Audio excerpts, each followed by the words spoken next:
네, 어제 주일 말씀은 9장 1절부터 23절까지 말씀이었고요. 오늘은 10장 13절까지 말씀이 계속 이어지고 있습니다. 9장 1절부터 23절까지를 간략히 먼저 소개를 하고 오늘 말씀으로 넘어가겠는데요. 바울의 사도권을 부정하고 그의 리더십을 인정하지 않는 자들을 염두에 두고 23절까지 바울이 9장에서 이야기를 하고 있습니다. 아마 어떤 사람들은 바울이 예수님을 직접 만나본 일이 없지 않느냐, 그런 사람이 어떻게 사도가 되겠느냐, 그렇게 공격을 했던 것 같습니다. 우리가 벌써 1장과 2장에서 그 교회 안에 바울파, 아볼로파, 게바파, 그리스도파 여러 파들이 있었다는 것을 보았는데, 그들 중에 바울파에 속하지 않은 어떤 사람들이 그는 사도일 수 없다. 사도는 반드시 그리스도와 직접 함께 만나고 보았고 생활했던 사람이 사도가 아니냐, 이제 그런 이야기를 했던 것 같습니다. 그러니까 사도가 무슨 소리냐, 나도 예수님을 직접 만났다, 다메섹 도상에서 부활하신 예수를 만난 그것을 염두에 두고 그렇게 얘기를 했던 것 같습니다. 참 리더가 자기의 리더십을 부정당하는 것만큼 어려운 일이 없을 것 같아요. 리더십을 부정하는 사람들이 아무리 좋은 얘기도 안 받잖아요. 바울이 지금 그 문제를 정면으로 다루고 있는 그런 모습을 보게 됩니다. 특히 그가 사도도 아니고 뭣도 아니니까 그를 갖다 대우할 필요가 없다, 이런 얘기를 많이 했던 것 같아요. 근데 바울이 오늘 읽은 앞에 말씀에서 얘기하는 것은, 내가 왜 베드로처럼 또는 다른 사도들처럼 너희들로부터 생활비를 받을 권리가 없느냐, 내가 권리가 마땅히 있고 성경도 곡식을 떠는 소 입에다가 망을 씌우지 말라, 곡식을 떠는 일을 하는 소가 먹는 것에 대해서 금하지 말게 하라 라는 말씀이 뭐냐, 하나님의 일을 하는 사람이 하나님의 일을 하는 것으로 먹을 수 있는 권리가 있다는 것을 모세 율법도 그렇게 말하지 않느냐. 그런데 나는 그것들을 주장하지 않았다. 그것이 바로 내 상이다. 능히 받을 수 있는 그 권리를 주장하지 않고 하늘나라에서 상 받을 것을 생각하며 그것들을 다 내가 요청하지도 않고 유보하고 그렇게 했지 않았느냐. 이런 말로 복음을 그가 사도로서 사역한 입장을 이야기하고 있습니다. 또 내가 일부러 내 생각에 따라서 이렇게 하면 좋겠다, 그래서 내가 돌아다니면서 복음 전하는 거 아니다. 나에게 사명이 있기 때문이고 이 사명을 감당하지 않으면 오히려 그것이 내게 화가 될 것이라고 난 생각하기 때문에 내가 이렇게 사명을 따라 사는 것이다.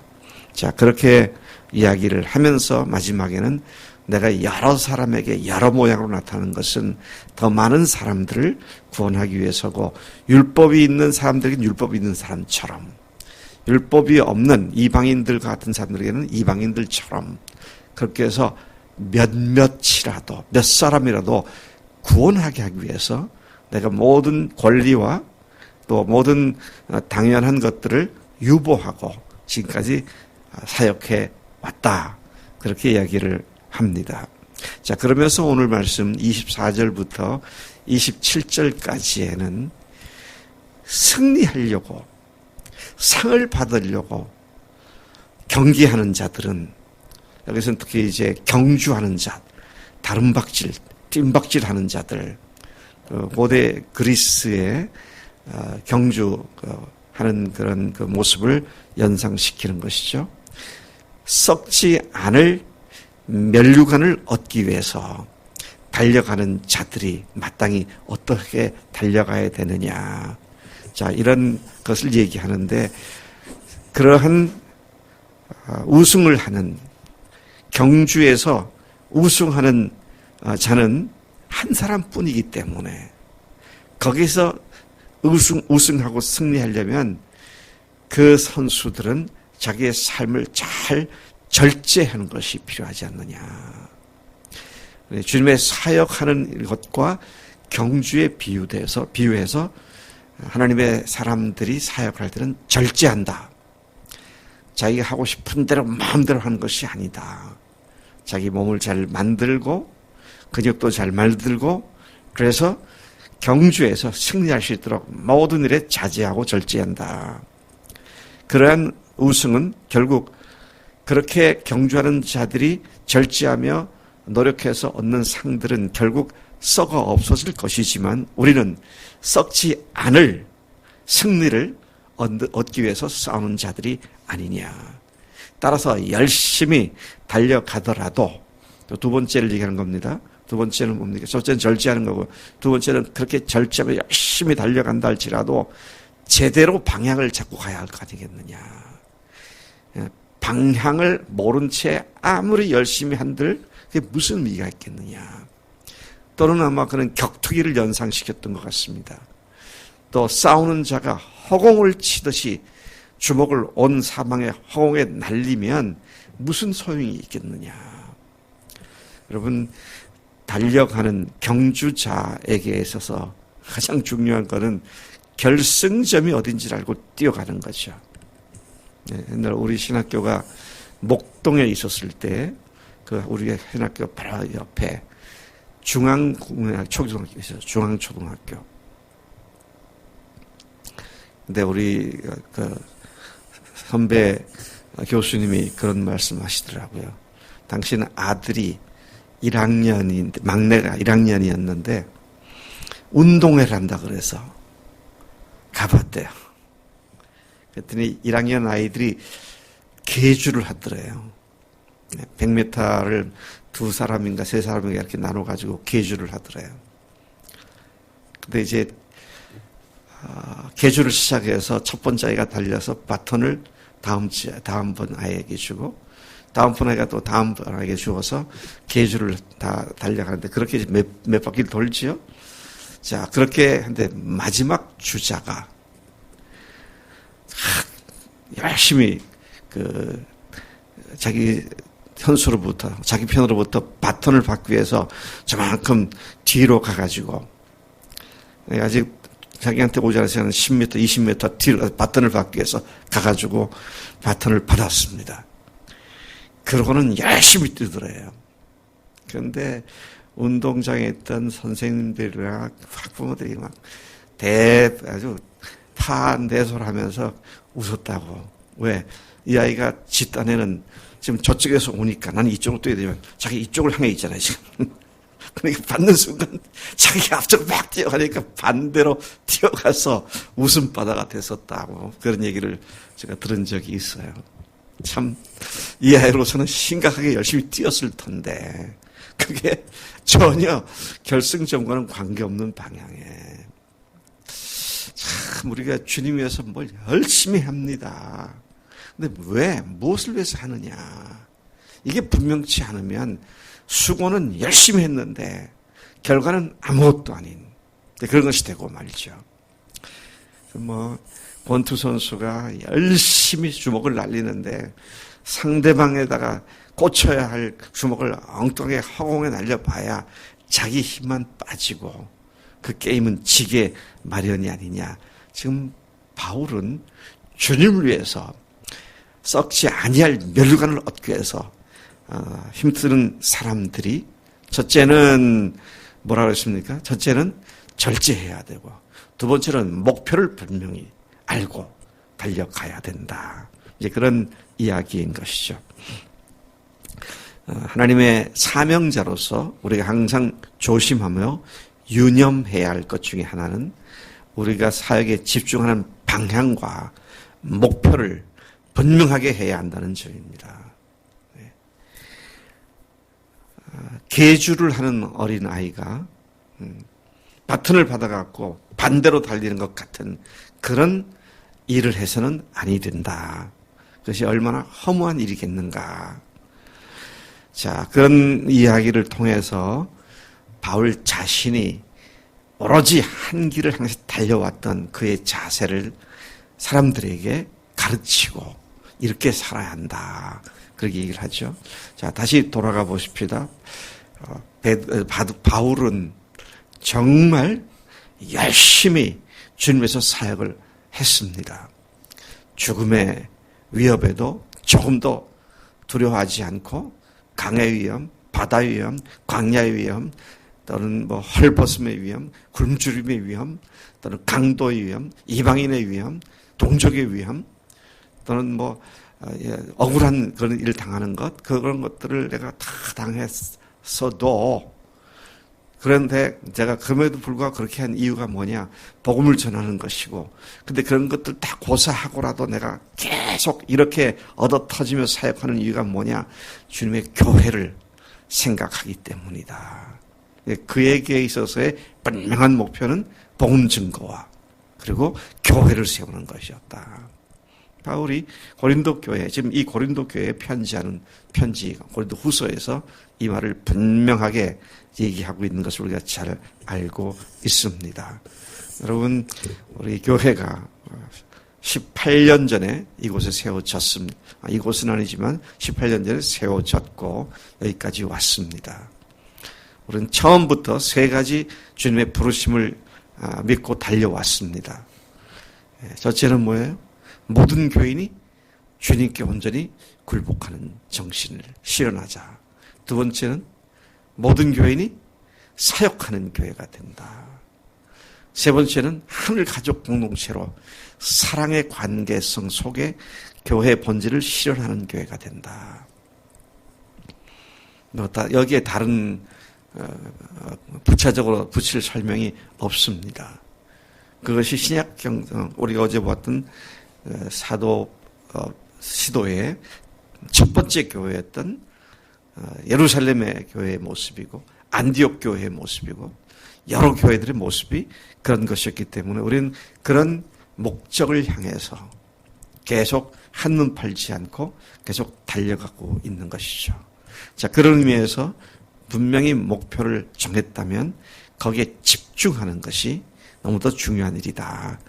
자, 그 다음에 그러한 목표를 잃고 엉뚱한 것으로 달려가지 않는 한 예로 바울은 10장 1절부터 13절까지 해서 과거 이스라엘 백성이 홍해를 건너 광야에서 했던 엉뚱한 일들을 얘기하면서 그런 것들을 이제는 우리가 피해야 한다.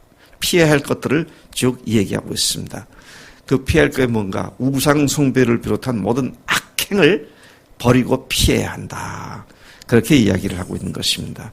바울은 이스라엘 조상들이 모세의 지도력 하에 모두 구름과 바다에서 침례를 받았다고 말합니다. 참, 이 바울의 표현이 매우 흥미롭습니다. 여러분들 출애굽할 때 홍해를 건넜잖아요. 근데 홍해를 건널 때 위에는 구름이 덮였다 그랬어요. 좌우에는 물벽이 생겼습니다. 그리고 그 물벽과 구름이 덮인 터널 같은 그런 그 홍해를 건너가게 되죠. 이것을 바울은 광야를 들어갈 때, 광야 생활을 할 때 침례를 받았다. 그렇게 표현을 합니다. 노예로 생활했던 그들은 모두 죽어버렸고 이제는 하나님의 자유인으로 새롭게 태어난 자들로서 이 광야를 지날 때 홍해를 거쳐 침례를 받았다. 그렇게 설명을 하고 있습니다. 그리고 건너가서는 광야에서 하늘로부터 내리는 신령한 음식을 먹었고 신령한 물을 마시는 우리 조상들이었다. 그래서 하늘에서 내리는 신령한 음식은 만나를 얘기하죠. 그리고 신령한 음료는 뭐예요? 반석을 깨트려서 거기서 솟아난 음료, 물을 마셨던 이것을 바울은 신령한 음식, 신령한 음료 그렇게 표현을 하고 있는 것을 봅니다. 그러면서 그가 덧붙이기를 뭐라고 말합니까? 이 신령한 반석이 곧 예수 그리스도시다. 우리에게 영원한 생수가 되시는 예수님의 생수를 마신 자들이 바로 너희들이 아니냐. 그래서 광야에서의 이스라엘의 경험과 그리스도인들의 삶의 경험을 연결시켜 그 의미를 일깨워주고 있는 참으로 지혜로운 설명을 하고 있습니다. 자, 그런데 비록 그렇다고 할지라도 그들 모두가 신령한 음식과 물을 마셨다 할지라도 안타까운 건 그들 대부분을 하나님께서 기뻐하지 않으셨다 그랬어요. 그들의 다수를 기뻐하지 않으셨다. 다수, 그러니까 우리는 민주주의 원칙의 다수결의 원칙이 생각을 하니까 51%나 뭐 그 이상 정도 생각하는데 아니죠. 얼마였습니까? 200만 명 중에 오직 2명만 하나님께서 가나안 땅을 들어가게 하셨죠. 그들 대부분이 다 하나님이 기뻐하지 않으시는 그러한 일들을 광야에서 행했고 그들을 하나님께서 다 죽이셨다. 그렇게 말씀하십니다. 그들의 그러한 멸망은 우리에게 본보기가 되는 것인데 그들이 그렇게 멸망당한 이유는 그들이 악을 즐겨 행하는 자들이었기 때문이라고 말합니다. 따라서 우리는 그들같이 악을 즐겨 행하는 자들이 되지 말아야 한다. 그들이 즐겨 행한 악행이 무엇이었는가? 그래서 네 가지를 얘기하고 있습니다. 첫째는 우상 숭배를 하는 것이었다. 그래서 너희들 우상 숭배를 멀리하라. 둘째는 음행한 행위였다. 그 결과 2만 3천 명이 죽임을 당했는데 너희들은 음행을 피해야 한다. 또 셋째는 주를 시험하는 행위였다. 주를 시험하다가 뱀에게 물려 죽었다. 그러니 너희들이 주를 어떤 의미에서 시험해서는 아니 된다. 또 네 번째는 원망하는 일을 하다가 그들이 멸망당한 자들이 되었다. 원망하는 행위가 어떤 결과가 멸망시키는 자에게 멸망당했다. 멸망시키는 자는 마귀이고 또 멸망의 천사들이죠. 그렇게 그들이 죽임을 당했다. 이러한 모든 일을 기록해 둔 이유가 뭔 줄 아느냐? 모세 오경에 그것들을 낱낱이 기록해 둔 이유가 무엇인 줄 아느냐? 그건 바로 오늘 우리들의 본보기로 삼기 위해서였다. 그러니까 구약의 모든 말씀들은 오늘 우리들의 삶의 소중한 본보기가 되기 때문이다. 우리를 깨우치기 위해서 기록된 것이다. 따라서 스스로 섰다고 생각하는 자는 넘어질까 조심해야 한다. 우리가 언제든지 넘어질 수 있기 때문에 항상 조심해야 하는 것이다. 항상 기억할 것은 우리가 넘어질 수 있는 시험을 당할 수가 있지만 항상 기억할 것은 그 유명한 10장